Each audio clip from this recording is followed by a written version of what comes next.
to do something significant. It's time to get up. It's time to get back into being significant. Just woke up. You gotta do what you gotta do. What are you gonna do today to walk towards your goal? Everybody wants the prize, but nobody loves the process. Everybody wants to be a champion, but nobody's willing to put in the work that it takes to be a champion. Everybody wants to hold up the trophy and say, man, I did it, but nobody's willing to put in the work that it takes to do it. I love the process. I love the thought of working for what I want. And I firmly believe you're never supposed to wish for it more than you're willing to work for it. Your expectations never supposed to exceed your effort. But a lot of people, they wish, and they're not willing to work. And the great thing about life has a funny way of testing all of us and seeing how bad we really want what it is that we say we want. If you're still talking about your dreams, if you're still talking about your goals, but you have not done anything, just take the first step. I'm asking you to take the first step. The first step is stop talking about it. The second step is just take one step toward it. And then the next day, take another step toward it. When you become the right person, I'm telling you, you can make whatever kind of money you want to make. You can have whatever you want to have. You can do whatever you want to do. Like there are no limitations. See, average people are too scared to shine the light.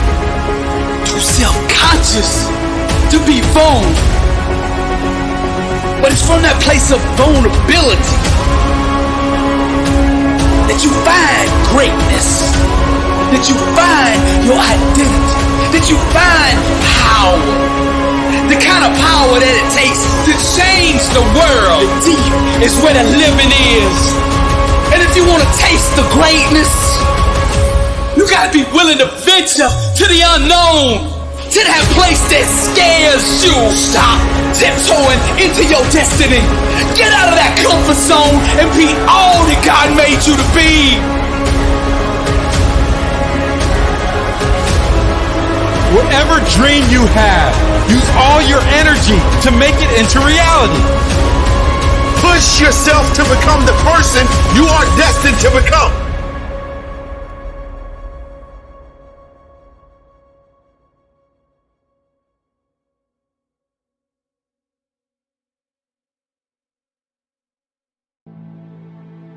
It's not easy. It's hard changing your life. I'm talking about a problem in my life. So for you, I don't know what it is, but that problem, you cannot ignore it. Why? It will not go away. It will not go away on its own. It will not. You won't just wake up one day and it won't be there anymore. It's going to be there and it will haunt you for the rest of your life. So I'm telling you from personal experience, deal with it. Deal with it. And the sooner you deal with it and the sooner you overcome it, the sooner you get to your rewards, baby. The sooner you get on the other side of it, the sooner you begin to feel fulfillment. The sooner you get on the other side is self-actualization. Your dreams become a reality. The sooner you get on the other side of the problem is a wealth of success. The sooner you deal with the fact that you have test anxiety, deal with it. It's not the end of the world. Deal with it. Because when you deal with it, you can create a solution for it and you can get over it. Deal with it. That you and your children don't have the best relationship. Deal with it.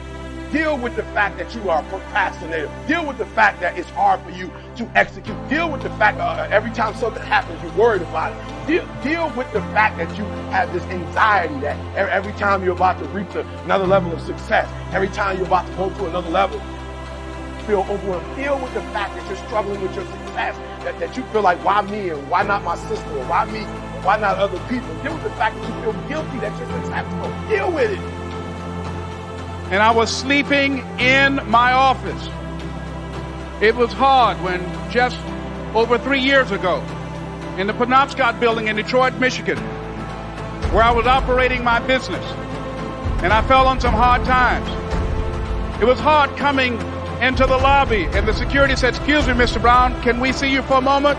And I said, "Yes." And I walked up to the counter, and he gave me an envelope.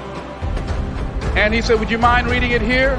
And I opened the envelope, and the envelope was from management that said, "This is an office tower. It's not a hotel.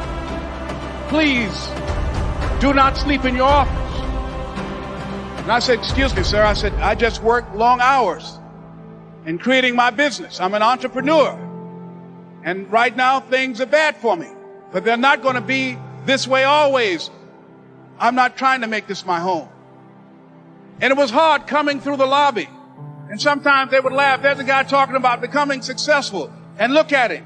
He's bathing in the bathroom upstairs on the 21st floor. He sleeps on the floor. Him and two other dreamers up there. Look at him. It was hard, ladies and gentlemen, coming to speak to people. And I was facing financial difficulties in my own life. I was behind on my bills and my dreams, and I'm saying to them, you can live your dream. It was hard, ladies and gentlemen.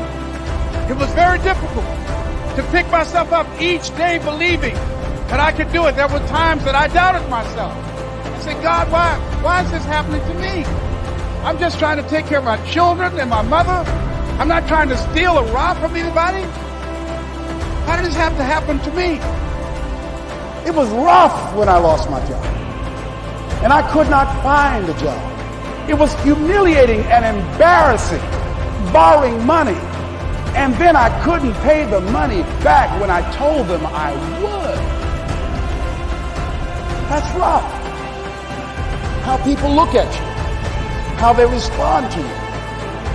It's very hard. Here's what I discovered that happens to you in life, that you will go through things, and while you're going through them, you can't understand why it's happening to you. But after you go through it, you get back and you look at it and you say, oh, now I understand why I needed that lesson.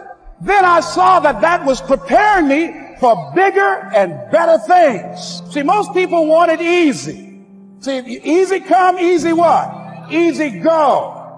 Learning those things that you don't like to do. But you know that in order for you to get where you want to go, this is one of the hoops that you have to flip through. And I'm saying to you, whatever you got to do it, because if you don't, life is going to whoop you until you surrender. How do you hang in there during the hard, difficult times? Les, you must have faith. You've got to believe in yourself. You've got to believe in your abilities. You've got to believe in your service, your company, your ideas.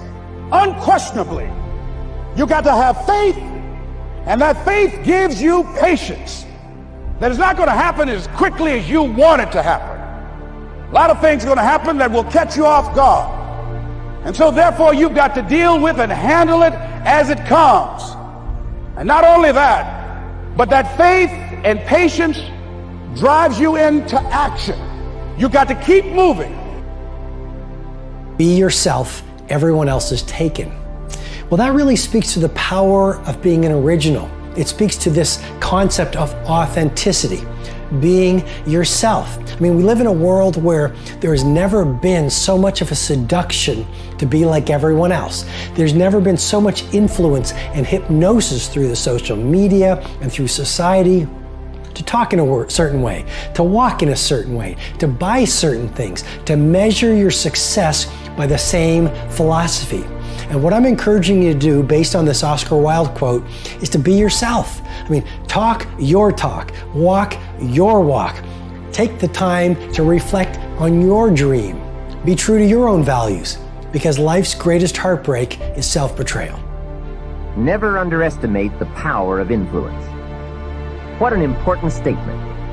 The influence of those around us is so powerful. Many times we don't even realize we're being strongly influenced because it generally develops over an extended period of time. Peer pressure is an especially powerful form of influence because it is so subtle. If you're around people who spend all they make, chances are excellent that you'll spend all you make. If you are around people who go to more ball games than concerts, chances are excellent that you'll do the same. If you're around people who don't read many books, chances are excellent you won't read many books. People around us can keep nudging us off course a little at a time until finally, 10 years from now, we find ourselves asking, how did I get here?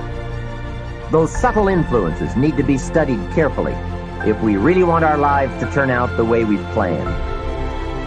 Now, on this major point, let me give you 3 key questions to ask. This may help you to make a better analysis of your current associations. Here is the first question. Who am I around? Good question. Make a mental study of the major people with whom you most often associate. You've got to evaluate everybody who is within the circle of being able to influence you. So, major question, who am I around? Next question, what are they doing to me? That's a major question to ask. What have they got me doing? What have they got me listening to? What have they got me reading? Where have they got me going? What have they got me thinking? How have they got me talking? And how have they got me feeling? What have they got me saying? You've just got to make a serious study of how others are influencing you, both negatively and positively. Now, maybe the influence of all those around you is okay, but just ask yourself, it doesn't hurt to ask, who am I around, and what are they doing to me? Now, here's the final question, is that okay? Maybe the people you associate with and their collective influence is okay. But then again, maybe it's not. All I'm suggesting here is that you take a close and objective look. Everything is worth a second look, especially the power of influence. Positive influence can have an incredible effect on your life, but so can negative influence. Both will take you somewhere, but only one will take you in the direction you truly wish to go. It's so easy just to dismiss the things that influence our lives. The man says, I live here, but I don't think it matters. I'm around these people, but I don't think it hurts. I would take another look at that. I've got a good phrase for you. Everything matters. Now, sure, some things matter more than others, but everything matters. Everything weighs something. So you've got to keep checking to find out whether associations are tipping the scales toward the positive or toward the negative. It doesn't hurt to look, right? Ignorance is never the best policy. Finding out is the best policy. Remember, part of the purpose of this program is to get us to say, the days of kidding myself are over. I really want to know what I have become and what I am becoming. I want to know where my strengths and my weaknesses lie. What has power over me? What's influencing me? What have I allowed to affect my life?